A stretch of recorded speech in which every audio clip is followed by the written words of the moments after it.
En esta ocasión les voy a hablar sobre tres versiones del relato de la tela invisible.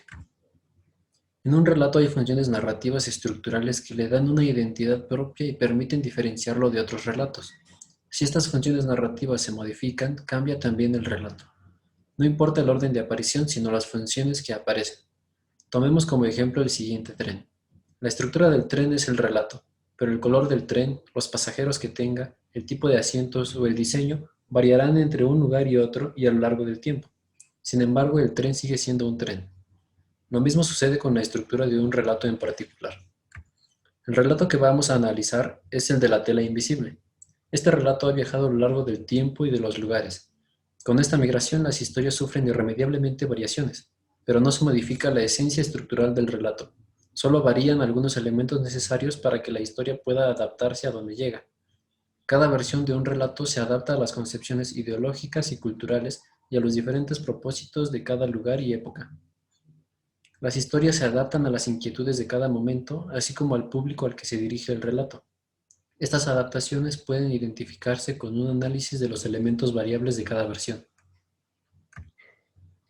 El relato de la tela invisible puede rastrearse hasta el Oriente, por ejemplo, en una historia recuperada por Henry Parker del folclore de Sri Lanka en 1914.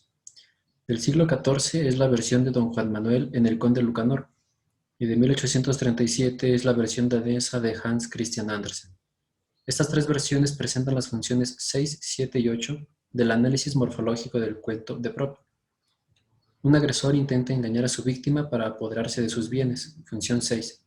La víctima se deja engañar y ayuda al enemigo, función 7. Y el agresor causa perjuicios, función 8. Sin embargo, las versiones de Don Juan Manuel y de Hans Christian Andersen al final agregan las funciones 9 y 10. Se divulga la noticia de la fechoría, función 9, y el héroe decide actuar, función 10. A pesar de estos elementos agregados, las tres versiones conservan los mismos motivos y la estructura narrativa, la cual puede verse a continuación. Relato general de la tela invisible. Unos estafadores fueron con una autoridad y lo engañaron con una tela que supuestamente era invisible, pero solo es invisible para personas que son inferiores. Así podría distinguirlos y beneficiarse de ello. La autoridad envía a alguien de confianza para ver las telas y corroborar el progreso o eficacia de la tela. No ve la tela, pero ante el miedo de lo que eso implica miente y dice haberla visto. Poco a poco todos le confirman haberla visto, hasta que el nuevo traje con la tela invisible está listo y recorre desnudo la ciudad para exhibir el traje y probarlo. A continuación, alguien levantó la voz y confesó no ver nada, y después la autoridad reacciona y toma una decisión al respecto. Pero para este momento ya habían escapado los estafadores con lo que estafaron. Los elementos que resaltan de verde son aquellos que variarán entre una versión y otra. A través de ellos podrá realizarse un análisis del relato con base en el tiempo, el lugar, la cosmovisión, la religión y la política de su momento de producción. Estos elementos no alteran el desarrollo de la historia, son variables, aportan información del objetivo del relato y permiten contextualizar su momento de realización. De esta manera, en el relato del folclore de Sri Lanka, los estafadores son 7 hombres, y la autoridad se trata de un Maharaja, el rango nobiliario de máxima autoridad de un estado o principado de la India. La utilidad de la tela se basa en este caso en poder diferenciar aquellos que son de bajo estamento de los que son de alto. Las personas de bajo estamento son las que son inferiores. Esto es muy importante para la cultura india, pues en una sociedad tan estamental, la distinción clara es fundamental para el orden social y la línea de sucesión de la nobleza. La persona de confianza en este caso es únicamente un mensajero. Esto puede deberse a que en esta versión la autoridad no necesita a alguien cercano a él, pues confía ciegamente en la veracidad de las telas, solo le interesa saber su progreso. Cuando finalmente el traje está listo, el Maharaja entrega sus vestimentas reales y sale desnudo sobre un elefante de festival, animal relacionado con la realeza india.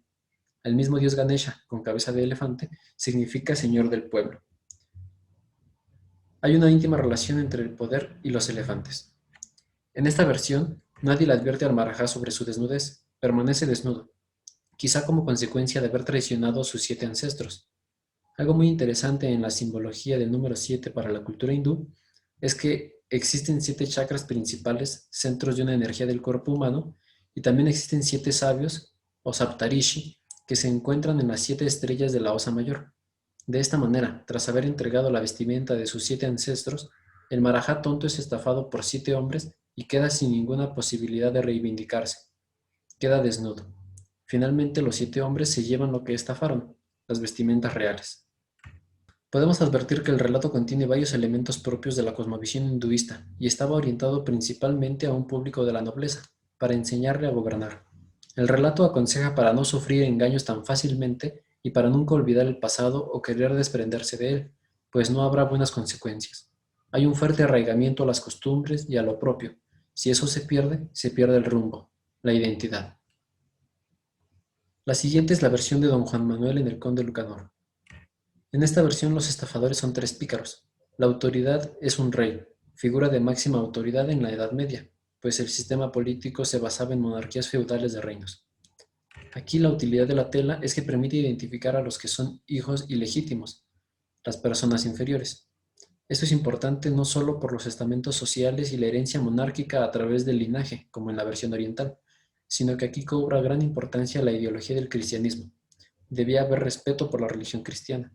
El sacramento del matrimonio debía cumplirse para mantener un orden social, y el hecho de que hubiera hijos ilegítimos implicaba una ruptura con este ordenamiento cristiano, una de las bases de la monarquía y de la estructura social. Esta importancia por el parentesco también tiene que ver con una idea de pureza cristiana sin contaminación judía o musulmana.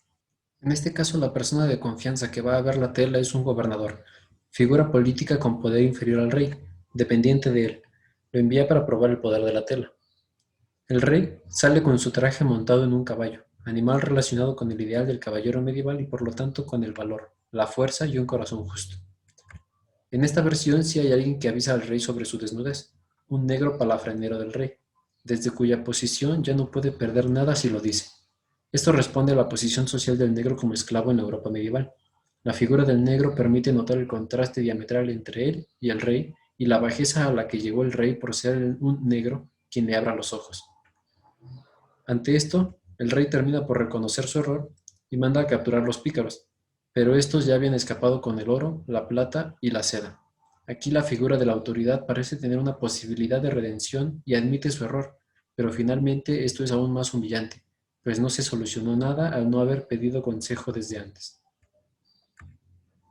Podemos notar que el relato está dirigido particularmente a la educación de la nobleza.